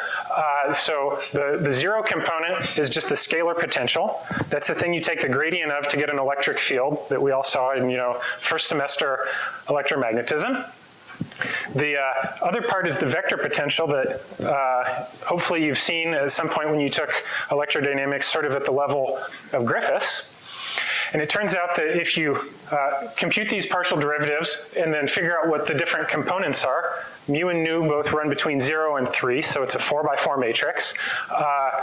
This is what you get. And so if we take the 0th component, 1, 2, 3, so that's, you're basically taking gradients and you're getting the electric field. So it's just like I said, the gradient of the scalar potential is the electric field. So this is a nice combination of fields to consider because it has nice Lorentz transformation properties. Clearly, the tensor is antisymmetric because if I swap mu and nu, it just pops out a minus sign, so it's antisymmetric. You can see that from where I placed the fields, so minus, minus, minus, minus. Those are also antisymmetric. And in this notation, and it really is just notation, Maxwell's equations are particularly compact and nice. One reason that it's nice to write them in this way is that once you have fields that have Greek indices and have manifest Lorentz transformation properties, if you want to construct a Lorentz invariant, you just make sure all the indices are contracted. So, for instance, F mu nu contracted with F mu nu gives you B squared minus E squared. So we want to now take this and then somehow come up with and convince ourselves that this is a Lagrangian or something that we should use the path integral for. And to this end, let's recall back to our first class on electromagnetism that the energy density of the electromagnetic fields is E squared plus B squared. Reminder, it has to be that because every time we ever encounter some kind of energy density in elementary physics, it's always some quadratic. If I want the energy of some electric field, it's a vector, so I better square it to get a scalar. Same thing for the magnetic field. So it's more or less the only thing you could write down. It's an energy density, so if I integrate an energy density, that's going to give me something like the total energy. And total energies in classical mechanics, I mean, that's just basically Hamiltonian, right? So the classical Hamiltonian of the electromagnetic field should be something like the integral of B squared plus E squared. Now, every time that you've ever done an analytic mechanics problem, to go from the Hamiltonian to the Lagrangian involves some sort of Legendre transformation. That's not what we want to do here because it's just pushing things around and it doesn't give you any insight into it. However, at the end of the day, every time you've ever computed a Legendre transformation of anything, the only difference between the Hamiltonian and the Lagrangian was a relative minus sign, right? The Hamiltonian for a classical particle is p squared over 2m plus v. The Lagrangian is p squared over 2m minus the potential v. So it's the exact same thing here. So I don't claim that that's a proof, but it's sort of morally speaking what's going on. So the Lagrangian of the electromagnetic fields is the Hamiltonian with a minus sign. So instead of b squared plus e squared, it's b squared minus e squared. And this is particularly nice because this combination was Lorentz invariant. More sort of just why this is a reasonable expression to write down and study and to consider as the Lagrangian. So the Hamiltonian, this was somehow in quantum mechanics related to pushing us forward in time. If we were to integrate the Schrodinger equation, it's the Hamiltonian that pushes you forward. And so it's somehow picked out a preferred direction, time, right? So it's definitely not going to be invariant. And so it's no surprise that this is not a Lorentz invariant, but b squared minus e squared is. So with that, the action of the electromagnetic fields is this F mu nu squared term. And it's Lorentz invariant because all the indices have been sewn up, and that is what it is. Have people seen stuff like this before? Who here has done a homework problem pushing mu's and nu's around? Okay, other question, who's never done something like that before in their life?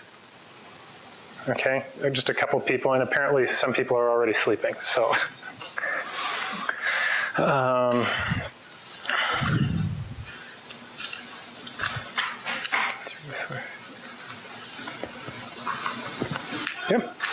So now that we have the action of electrodynamics, we'd like to study the quantum mechanics of electrodynamics. And so to do this, we could either think about working with the Hamiltonian and integrating the Schrodinger equation, or we could use the path integral principle, which tells us that we should study the path integral summing over all possible fields of the action written as a function of the fields. As before, we're going to think about working on a latticized or discretized version of space-time. So before, we chopped up our space into different time slices, and then we integrated over all possible positions on them. So here, what we're going to think about now is working on a discrete lattice grid. So each point in space-time will be a different point. So in our computer simulation, this is just a different spot in memory. And then here's sort of the picture. However, there's a great deal of freedom about what discretization exactly you write down, and this isn't just like an engineering statement. This is actually a surprisingly deep statement that has to do in ways that we don't have time at all to discuss with renormalization and universality, and so there really is a lot intellectually going on here. But for our purposes, just suffice it to say that the discretization we pick has a fair amount of freedom, so we're going to try to be expedient. So what we're going to consider is we're going to work with so-called link variables. So here's my lattice. Here's a different space-time point at each of the nodes. So we'll call this the mu direction. We'll call this the nu direction. And let's work with these variables u sub mu at n. So this is a degree of freedom that lives at this site. It's supposed to be related to this vector potential A, so it's a vector, and mu sub mu points in the mu direction, and it lives at this point n. And so we call these the link variables. So the lingo is we think about these different links living on different links in our lattice.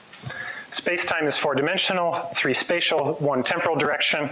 So this is really like a 4-dimensional torus that we have.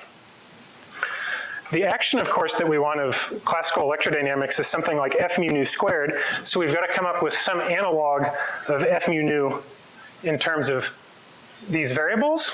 And to that end, we're going to consider this thing called the plaquette. So the plaquette is an object that has a mu and a nu variable. This is reasonable because we're trying to come up with some lattice analog of the field strength tensor, and it's going to be defined at some site. And the picture that you should have in mind for the plaquette is right here. So here I focused in on one particular square in my space-time lattice. So n, step in the mu direction, step in the nu direction, step back in the mu direction, step back in the nu direction. So it's going to be a product, an ordered product as I go around the lattice like that.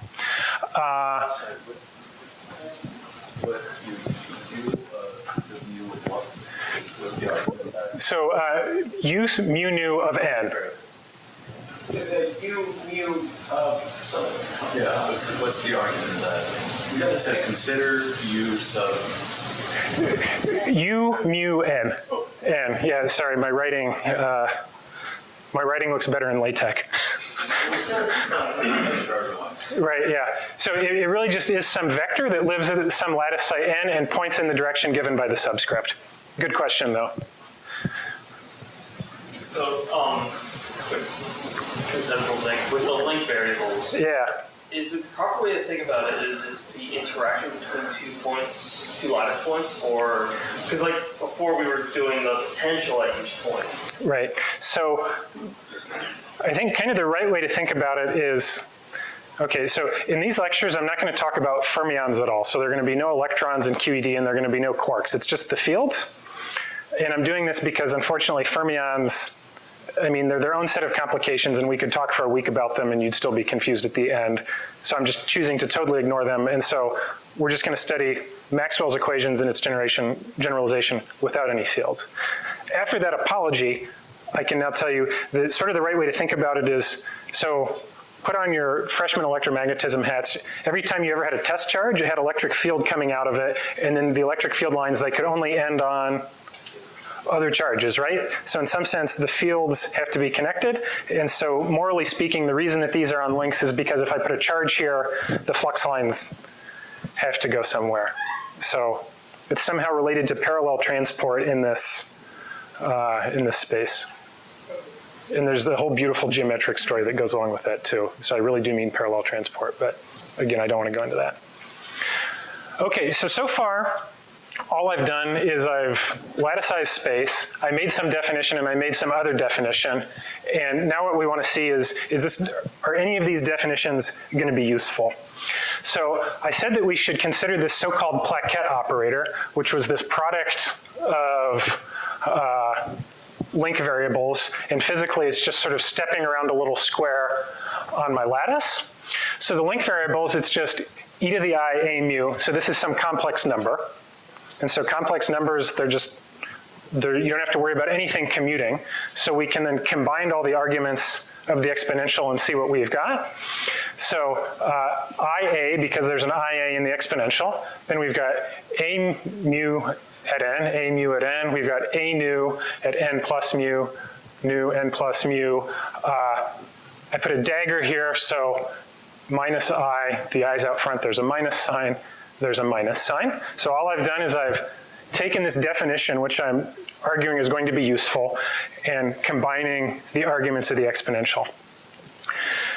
When I actually do my simulation, I'm going to imagine doing some simulation at some lattice spacing, then making the lattice spacing a little bit smaller, a little bit smaller, a little bit smaller, and I want to somehow recover continuum physics with the lattice spacing removed in some kind of limiting procedure.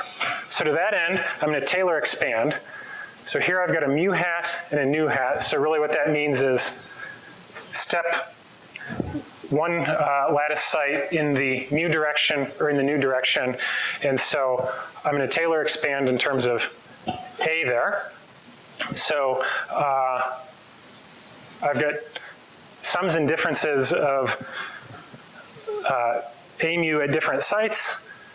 If I Taylor expand, basically, those terms are going to cancel, those terms are going to cancel, and you're left with the linear term, the derivative, and you can now see why we win, because it's d mu a mu, d nu a mu, and on the previous page, we had the field strength tensor was d mu a nu, d nu a mu. So in fact, this so-called plaquette variable turns out to be very nice, and as we approach the continuum limit, it looks more and more like a field strength. So this was the argument of the exponential. If we now stuff it back into the exponential, and this is what we have. So it's exponential of the previous line plus some higher order terms. And then if I now imagine Taylor expanding this when a becomes small, I get some leading order term. Exponentials always start at unity. Then there's the linear term, and then there's the quadratic term, which, and here we're really winning, f mu nu, f mu nu. So this begins to look like the action. So, yeah, go ahead. The continuum limit is a subtle creature. Sort of numerically, the way you should feel about it is we're just going to code this up and run it and see if it works. So empirically, it's known that it actually works way better than you might naively guess. Justifying for yourself sort of carefully why this is true requires a big discussion of the renormalization group, which can be done, but again, not in a 0th lecture on the subject. And I would say a lot of this stuff is not quite yet mathematics, really. I mean, it's all quantitative at the level of physics, but there's no math book that, you know, theorem proof lays it out for you. So we started with the links. I said that this would be a nice quantity to consider, and I just showed you that this guy, if we Taylor expand in the small lattice spacing, it's unity plus some linear term plus something that looks like the action. So if I want the lattice action, what I should do is I should somehow subtract 1. If I take the real part, that'll be what I get. So in fact, that's what we're going to do.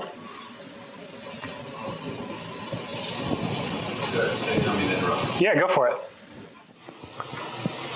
Okay, so this plaquette, it was unity plus some imaginary linear term plus something that looked like f mu nu squared, which was the action that we wanted, or the action density. So if I take 1 minus the plaquette, that's going to kill this term. If I take the real part, it'll kill this imaginary term, and I'll be left with a to the 4th over 4, f mu nu squared plus something that goes like order a to the 6th. If I then sum over all lattice sites and over all the plaquettes, this is somehow an integral, and that's what I get. And as the lattice spacing becomes small, I recover the continuum action. These weird non-covariant terms are gone, and anything that's going to be horrible up there is going to vanish like some power of the lattice spacing. So by putting the system on a lattice, we don't usually, I don't suppose we break any internal things like one is based on something. Great question. You anticipated the next thing I was going to say. So you might be thinking, man, this is all kind of a cruddy formulation, because somehow the beautiful thing about relativity, at least I found when I first did it, was everything was exact. There were these symmetries. It really powerfully constrained it. But now we've broken them. And so you like, what's left other than the fact I can do it on the computer? And so what he wanted to point out is we're going to talk about gauge invariance here in a minute, and gauge invariance is an exactly preserved quantity, and this will have all sorts of deep connections. What do you mean by EW? EW. The action, EW. So I think I'm either meant EM or cover up the E in Wilson. So this is the Wilson action of QED, because Ken Wilson was the first person who wrote it down. And it really is a sort of tour de force good idea. But yeah, LaTeX notes will have proper subscripts. So it's either QED or electromagnetism or Wilson. Don't be confused with electroweak, because you know. Okay.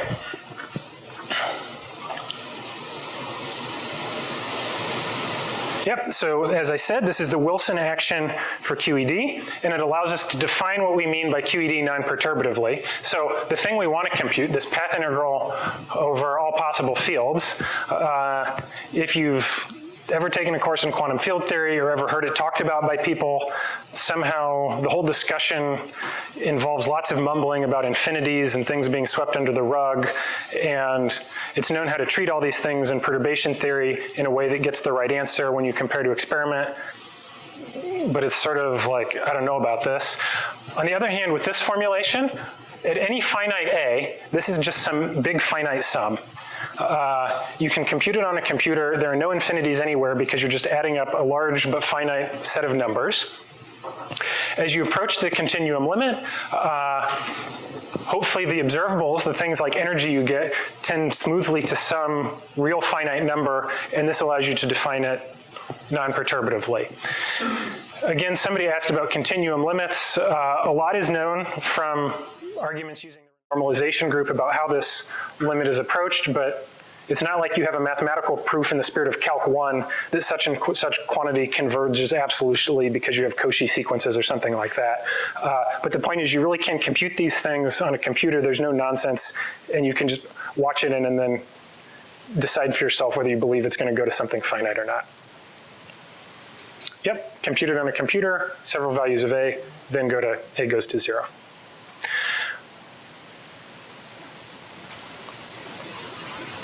So far I've just described to you QED. We started with Maxwell's equations, which I hope we've all seen, but I didn't tell you why this is a gauge theory.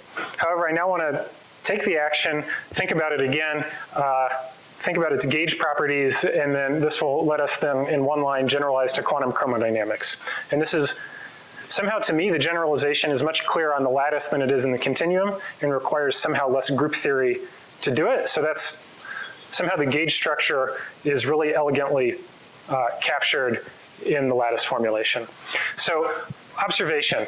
So, the Wilson action that we wrote down, the sum over all the plaquettes, is invariant under the following transformation. And so the transformation is, for each length, so the length at site n in direction mu, is invariant if I hit it on the left side with a phase, e to the I theta n, and on the other side with some other phase, it could be the same, but it could also be different, with a minus sign like that.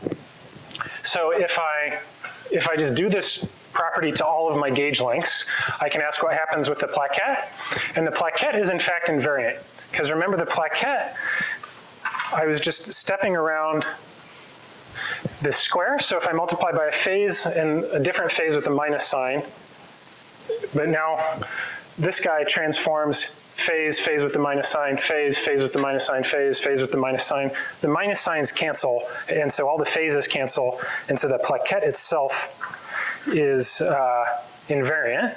That means that the action, if I do this transformation to all the link variables, is itself invariant. It didn't change. And this beautiful observation is called gauge invariance. What kind of group is that? U1, because it's just a phase. You like insert it in between? Yeah. So I think you know some group theory because you're asking what kind of group theory.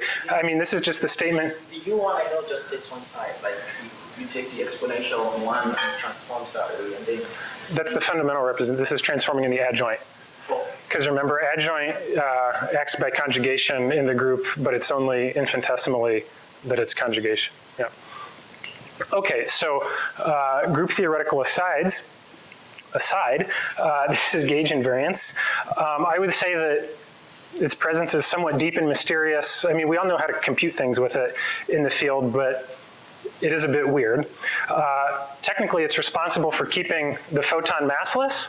Turns out that massless excitations in quantum field theory are hard to come by, and you generally need to come up with some scheme to protect it. And the reason that the photon is massless, the reason that light can shine across the whole universe and get to us rather than being damped away, is somehow related to this technical feature called gauge invariance.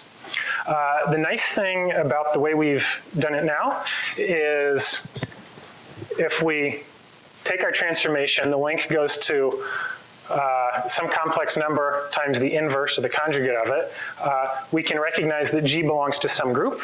The name for complex phases, so complex numbers with magnitude 1, is called U1. It's U for unitary. This is just vocabulary if you've never heard it before. But we can think about doing a different set of transformations. So for instance, you can consider groups of transformations of matrices acting on each other. So for instance, we could consider the group SUN. So here, S stands for special unitary n by n matrices. The special part means they have unit determinant. So instead of complex numbers 1 by 1 matrices with unit norm, we're going to consider complex unitary n by n matrices with unit determinant. So I've tried to write this in a way that the language is somehow parallel, and it shouldn't seem like we're changing the formulas we write down that much. If we do this change and we move from link variables just being a complex number to complex n by n matrices with unit determinant, we do this G inverse business. Exactly the same sort of phases canceling on each side argument happens, and we get the Wilson gauge action of SUN gauge theory. So this is exactly what we had before. So it was plaquette, 1 minus the plaquette, a real part. The action is just supposed to be some number. Remember this morning we wrote little Python functions that computed the action, and given some vector it spit out a number. So if we wanted to spit out a number but we're using matrices, we should take a trace to get a number, and then some conventional prefactors out front. Are we using the same field strength we use in U1? Almost. So if we take the continuum limit and Taylor expand things, we get almost what we did before. So we get the Yang-Mills action, which is still something like F mu nu squared. And the field strength is almost exactly what we had before. It was d mu a mu. But now because these are matrices, remember, we generalized from complex numbers to SUN matrices, complex unitary n by n matrices with unit determinant. It turns out if you look carefully at the math, there's this extra term on there. This extra term on there packs a ton of physics. This is where all the interactions are stored, and this is what makes quantum chromodynamics so much tremendously more complicated than quantum electrodynamics. Some points to emphasize here. So the links are these U mu guys. These are the n by n matrices. And then the classical gauge field, A mu, these are now matrix valued objects. These are no longer just complex number, they're really matrices. The gauge field, A mu, this is sometimes called the gluon field because this is what we have in quantum chromodynamics, is a traceless Hermitian n by n matrix. I just say that as a fact. And again, as before, and this comes back to your question, gauge invariance, the internal symmetries, this is an exact property of this construction, and it's not just recovered in the continuum limit. It's there at all non-zero lattice spacing. And this is particularly amazing because, as I said a minute ago, the field strength, it's got this interaction term on here. So the gluons, these matrix value generalizations of photons, they're now interacting in exactly massless. And if you've never thought about this before, I just tell you this is an extremely big deal, and it's hard to come by massless long-range excitations in quantum field theory. This is like in condensed matter. Imagine you've got some lattice system you want to study, and typically there's some correlation length, and so things at some site, I move a couple microns away, they're not really very correlated unless I carefully tune my magnetic field, my temperature, my pressure, and move to some kind of critical point where the correlation length diverges and I can have long-range correlations. It's the same thing here, that massless excitations corresponding to long-range correlations are really they're delicate things in quantum field theory. And because of this gauge invariance, this is preserved exactly. And then finally, so one nice thing about the construction that we did is it works for any number of n. However, if you take n to be a fixed number 3, call that colors, this gives quantum chromodynamics. And the 8 traceless Hermitian n by n matrices associated with A mu, these are the 8 gluons of the standard model of particle physics. So we've now boldly gone way beyond anything we were doing this morning, where hopefully you'd seen most of it before, you'd solved a quantum harmonic oscillator. We're really in the realm of non-perturbative quantum field theory. There's a load of open research level questions, even proving basic things about this theory to the level of mathematical rigor that mathematicians want is a Millennium Prize problem by the Clay Institute, and they'll write you a check for $1 million if you can do it. I mean, this is heavy stuff, but the point is, it all followed from the path integral principle and kind of following our nose. So I guess we're gonna switch gears a little bit. I mean, we could talk about this for ages, and maybe it's best done over beer, but are there questions that people have before we switch gears a little bit?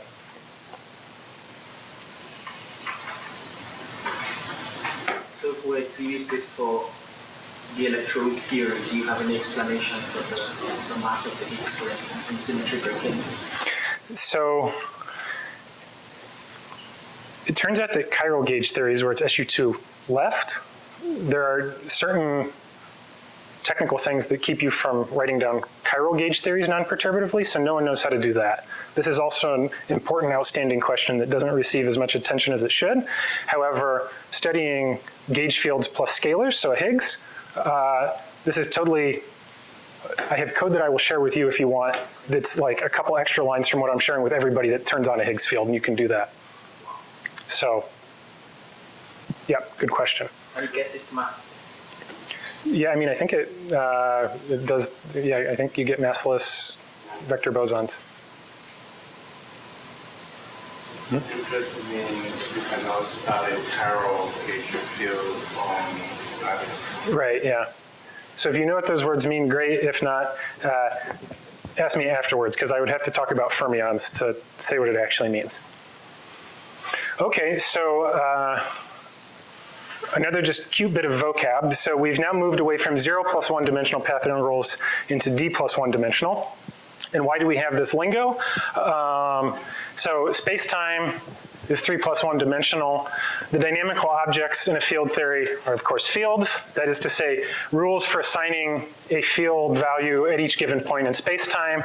So I have some point in space-time, and to that I assign some value in field space.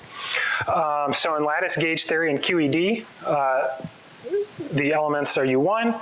In QCD, the elements are SU3 matrices. So typically, members of what mathematicians call Lie groups. However, other field spaces that aren't Lie groups, that are other more exotic spaces, are possible. The path integral principle totally makes sense to consider, and more to the point, they even occur in practice, which if you really like math like I do, this is part of the reason you got into the game, but anyway, it is what it is. In 0+1 dimensional quantum mechanics, a field theory like we said before, it was one dimensional because it was just time. Here we really have d+1 dimensions, 3+1, and so this is why sometimes you'll hear field theories spoken of as d+1 dimensional field theories. And I mean, you can imagine people go crazy and they consider things in 11 dimensions or 5 dimensions. And anyway, it's a cool, beautiful subject. Maybe you'll get into it. Yeah. Okay, so this was all very elevated somehow, and now I want to switch gears entirely. So I'm now going to talk about integration. So last chance for parting questions before we get our hands dirty.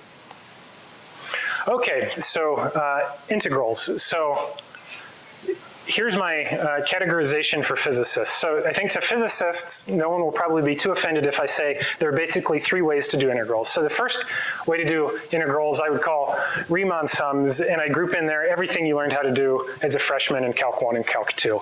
So all the tricks, you know, trigonometric substitution, all that stuff I group in there. And the cartoon for doing integrals numerically with Riemann sums is you break it up into the integration domain up into little pieces. They all have the same length. You evaluate the function on that, and then you just add them all up.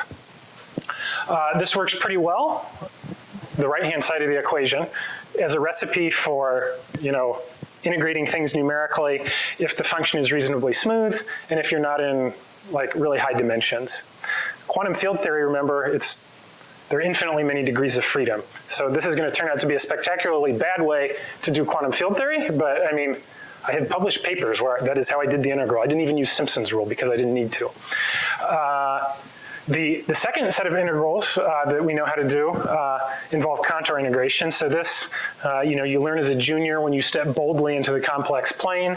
And I think for most physicists, this is a powerful set of tools for evaluating integrals analytically, which is to say paper and pencil, as opposed to like analyticity in the sense of complex analysis. So it's a powerful paper and pencil tool. However, there's a lot of cool thinking going on about trying to extend contour integration to use in field theory. And where are my friends from UConn at? Should talk to Gerald Dune about this because he's one of the big leaders in this game. But anyway, that's a second sort. So both A and B, I mean, I had real classes, as I guess all of you did, where you learned how to do integrals this way. The third way, I would say, is to harness randomness and use importance sampling. And I think probably some of you have much better computer skills than I do, so maybe someone has taught you how to do this. However, importance sampling, I would say, is arguably the most useful of any of these three. And for inexplicable reasons, I was never in a class where they taught me how to do this. So that's what we're going to talk about now, because that's what we're going to need to do quantum field theory numerically. So the slogan for doing a Riemann integral, I would say, is basically pick your integration domain, go from A to B, and generate points uniformly along that interval A to B. At each point along that interval, you compute the function, step along and do it. And then if you want to compute something like the expectation value on the previous line with something like the Euclidean quantum mechanical weight, you then just stick the weight in and you compute a weighted average using that weight. So this is the Riemannian way to do it. It turns out that for things that are exponentially damped like this is a colossally bad way to do it. And it's a bad way to do it because think back to the exercise this morning where the path integral said we were supposed to compute from -infinity to infinity. But this guy is, you know, pretty peaked close to 0. So in fact, most of those points from -infinity to infinity were basically 0, and so didn't matter at all. And so in the example code I showed, I cut it off at -5 to 5. So I mean, clearly the Riemannian way where we sample everything is not a good way to do this. Instead, what you should do is you should follow the credo of importance sampling, and you should generate points according to your distribution. So you should generate more points where this exponential is big and close to 1, and far fewer points where it's small.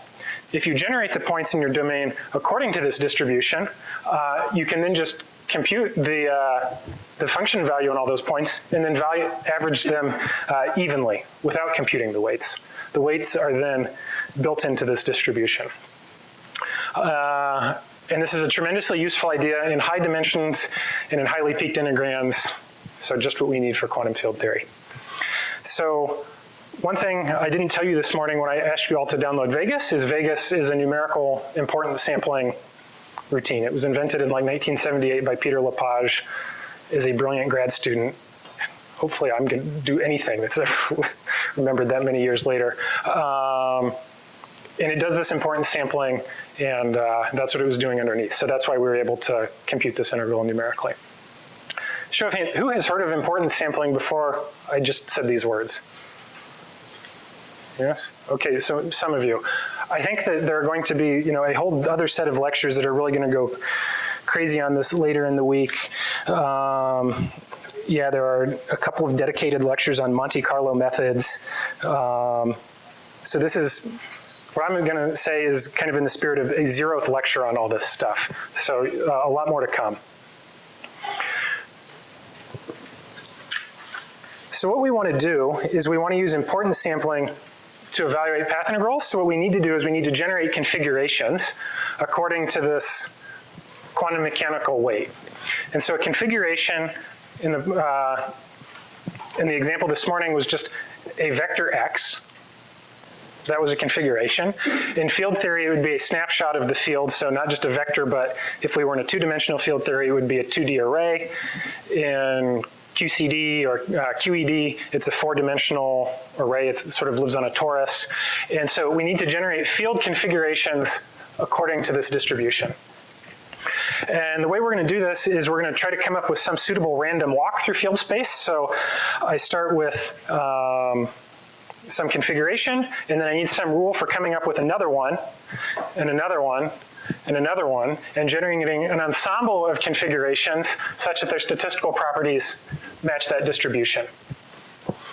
And so to formalize this notion of a random walk, the notion of a Markov chain is going to turn out to be pretty useful. Who's here has heard of Markov chains before? Okay, good. So I'm saying things that should be familiar, to some of us anyhow.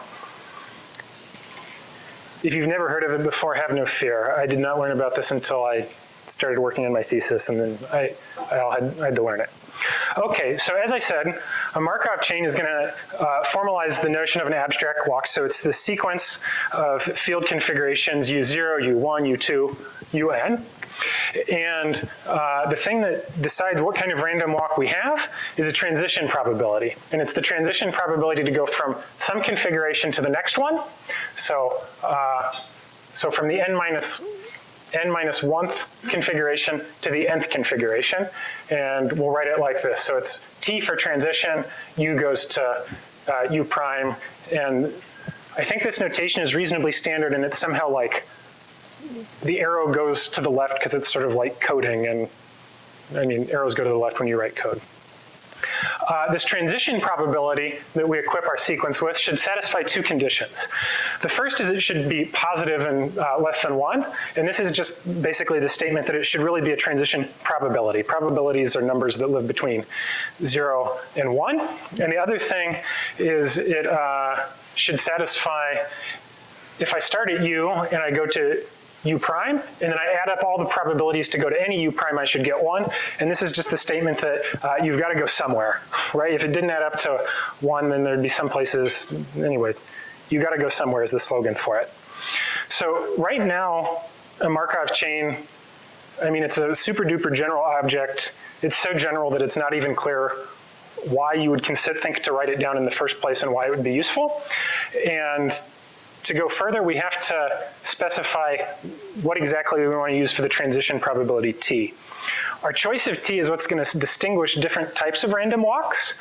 So you could imagine some random walk through field space that didn't have any properties and wasn't related to the path integral at all. So what we want to find is a particular walk through field space that's going to give us the right statistical properties. And it's worth emphasizing that we can select, tune, and optimize this transition probability to our needs. And I mean, if you're someone who really loves algorithms, I mean, this is an area of active research to try to get better update algorithms for field theories and regimes that are hard to simulate now. So suppose that the random walk has a limiting distribution p mu. And for us, p mu is always going to be this e to the minus quantum Euclidean action. Then, if we start from some point in field space and wander around for a while, after we've wandered around for a while and have so-called thermalized, this sequence, this random walk, should be reversible in the following sense. So in words, it should be reversible in the sense that the probability to get to some new field configuration, starting from any initial place, should be the same as the probability to leave that configuration and to get to any final place. What that looks like in equations is this equation, so left-hand side, right-hand side. And if we look at the right-hand side and then stare at our normalization condition, or I guess stare at the left-hand side, stare at the normalization condition, sum on u prime t, u prime u had better be equal to 1. Same thing over here, so that had better be equal to 1. We better get that statistical distribution. So really what this is saying is that we have some random walk, we start somewhere, and if we apply this transition probability to push us through field space, after we've thermalized for a while, it had better be a fixed point, we better stay on it. So here a physical analogy, which is actually preciser than you might think, is useful. Imagine you're studying in a lab somewhere, some like crystal, and you're studying its magnetic properties, and you want to know, does it spontaneously magnetize or something? So because your liquid nitrogen just came in, you start with it hot, and then you cool it down, and its statistical properties change as it cools down, and then at some point, it's thermalized and it's come into equilibrium, and there's still thermal fluctuations around some limiting distribution, and once it's thermalized, it's a fixed point of that distribution. The thermal properties, the individual spins, they change, its magnetic properties change at every instant in time, but on average, it still looks like that. And in that case, it's not e to the minus action, it's e to the minus beta Hamiltonian. It's a Boltzmann distribution. So physically, that's how you should think about it. They're designed to satisfy detailed balance, and therefore guarantee that. Okay, this has all been unavoidably but hopelessly abstract. So now we're going to get concrete. So who's here has ever seen or heard about the Metropolis algorithm? Okay, so you're hearing about it again. It's important. As I said, we're going to take our probability distribution P of u to be equal to e to the minus quantum Euclidean action. And the Metropolis algorithm goes in 3 steps. You start with some configuration mu, any u you want. You then pick some new configuration u prime according to some selection probability, PROB, not P, typo. And then you choose to accept that change or reject it according to this acceptance probability TA, which has this form. You then repeat. So this looks horrible, but it's going to clean up in a second, and I'll show you how. So the first thing I want to show you is that it satisfies detailed balance. Detailed balance is T u prime u pu is equal to the same thing, but with the u's and the u primes swapped. So that's what we want to check. And so don't worry too much about the primes, but I'm just going to walk through this and then it'll all be written down, and then we'll get really concrete. So that's what we want to consider. This acceptance probability, or this probability distribution P, this is always just e to the minus quantum action. Now the total transition probability, it's just the product of the probability to have picked it in the first place times the acceptance probability. So the total probability is just the product of the first two. Now the Metropolis algorithm says some oracle, somebody on high told you that this would be a good thing to take for TA, so we're just going to substitute that in. It is what it is. Somebody told us this was a good idea. We now multiply that in there. We multiply that in there. Do the same thing on both sides. So the total expression then is a minimum of two things. But these, it's symmetric in U and U prime. So that means that I can just swap U and U prime there, and that's detailed balance. So all of this, okay, so offline tonight, you know, after you've had dinner, but before you want to be social and hang out with people, you should look through this again and see if it's plausible. This is not the sort of thing that you ever look at again until it's your turn to come give some lecture on detailed balance and Markov chains for somebody. And the point of the past 5 minutes is just to tell you that the Metropolis algorithm, it satisfies detailed balance, and this was somehow related to the reversibility and being a fixed point of our random walk. So it somehow has nice statistical properties. So once we do that, we can then generate configurations with the Metropolis algorithm. After we wait for a while to thermalize, the probability or the configurations follow this distribution, and then expectation values are easy. You just, whatever function you want, you evaluate it on that configuration, and then you take an average. I said a couple times that one strength of this Markov chain way of thinking about things is that it's very general. So we're totally free to choose T sub 0 to be whatever we want. We can choose the transition probability so that we walk through field space in a way that's convenient for us. And you can really get clever and sophisticated and optimize things with us. You could also just choose it to be 1, like totally trivial. And if it's symmetric then in fact this horrible looking acceptance probability tidies up. So if T sub 0 is just unity, unity divided by unity is unity. E to the minus action with update, E to minus action with old. And so the update probability is just the minimum of 1 and E to the minus change in the action. So what this means in practice, so again, think about like a two-dimensional Ising model, a spin model that's somehow supposed to capture the qualitative features of ferromagnetism. So it's like a 1 and a 0 at every site. And so what we could do here is in a big for loop, we just walk through the lattice and we randomly flip one spin or not. Do we keep it? Well, we compute the action. We see if it changed. And if it decreased to the action, you take it. If not, that is what it is. So you just step through in a for loop, keeping it according to this probability distribution. And this is guaranteed to get you the right one in the end. So that's it. Okay, so I'm supposed to talk until 3, right? But I have already been talking for an hour, which is at least half an hour longer than anybody can really think. So what I'm going to do is I'm going to try to put in the Dropbox 3 pieces of code. So the 3 pieces of code are in 3 different languages. It's the same code in 3 different languages, and hopefully you can compile and use one of them and play around with it. So the code I'm going to give you simulates Z2 lattice gauge theory. So we talked about QED, which was U1 lattice gauge theory. We talked about QCD, which was SU3 lattice gauge theory. So the group elements are either elements of U1 or SU3. You can also write down a gauge theory where the link elements are some discrete group, so Z2. So here just 1 or minus 1. And you can do simulations and you can look at it. So I've got, and so we've got it written in C, and that's due to a big guy and it's like 100 lines, the whole thing. In C, I rewrote it in C++ and in Python, so hopefully you can compile and use and run one of those. So do you guys all have access to the Dropbox? Okay, so hopefully you'll start seeing it in real time then. But so in the file Kreutz, there's a C file and a make file. This is a C code that runs Z2 lattice gauge theory.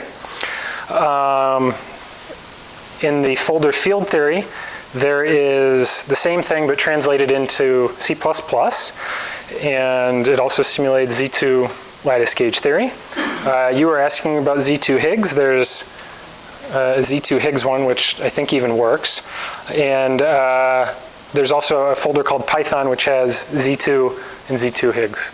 So the homework assignment for the next hour is try to get one of these working, doing something on your machine. So you can compile it in C, there's a make file. If you like C++ and objects, there's that version. And if you have some running Python distribution and have the necessary modules, you should be able to run that. Do you mind if I take your folders and put them into one folder? Go for it. I mean, they're all folders inside one folder in the Dropbox, aren't they? Yeah, no, it's just, there's about 10 other folders with like Fortran examples and stuff, and so it just wasn't immediately clear which one, because... Yeah, do whatever you want. Yeah, do whatever you want, Paul, you're the man.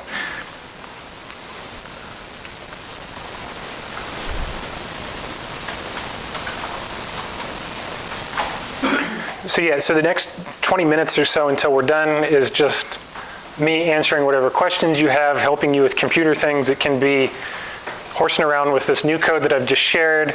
It can be trying to get you up and running with Vegas. So for the next 20 minutes, I'm at your disposal to be however helpful I can be. So feel free to holler over.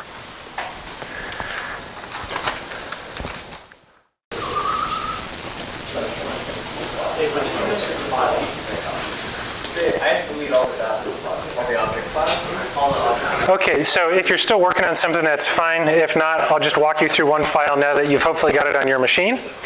So the very first file that I used was this .c version. This is something that Mike Kreutz, who's a big name, did a lot of seminal work in lattice gauge theory, wrote about 15 years ago and used in some tutorial he did. So what it does is it simulates Z2 lattice gauge theory. So just like the gauge theories we talked about, the link variables are elements of the group Z2, so they're plus or minus 1. So the first thing he does is he imports some standard header files. He hard codes the size of his lattice to be 6. So this is a 6 to the 4th, XYZ and T lattice, 6 to the 4th. And so this one line here is where he allocates the memory for the lattice. So it's 6 by 6 by 6 by 6 by 4. And the 4 there is because the links have a direction, mu, 1, 2, 3, 4. He then has a couple of utility functions, move up and move down, that we'll use in a minute. He's got an initialization function, cold start, which sends all the lattice links to unity. So in like a QCD example, a cold start function would set everything to a unit matrix. And if instead you want a random start, he's got a note there how to do it. And then all the guts of this program are the next couple dozen lines. And this is everything it needs to do a first simulation. And it's the function update. And so it does a Monte Carlo update. So basically it's just a set of nested for loops. You're looping over all the spatial positions in the lattice. X0 is X, X1 is Y, X2 is Z, X3 is T. And then you're looping over the directions mu that the links have.